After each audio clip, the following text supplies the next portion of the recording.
I evo ga, French linen wash, prva ruka je gotova i suha.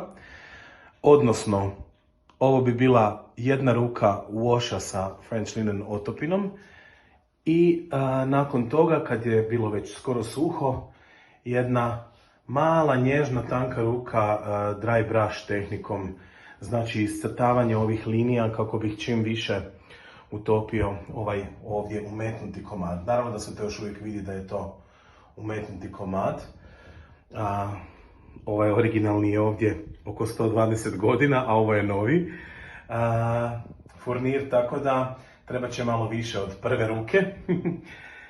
Sad mislim sa tamnom bojom, kao što recimo ovdje proviruju ovi godovi tamni, malo pokušati igrati se sa sjenama ovdje da repliciram te neke tamnije godove, a onda ću pustiti da se osuši preko noći, pa ću sutra baciti još jednu ruku ili French linen washa ili French linen dry brush varijante, nakon čega ide prvi sloj laka. Evo ga, stay tuned.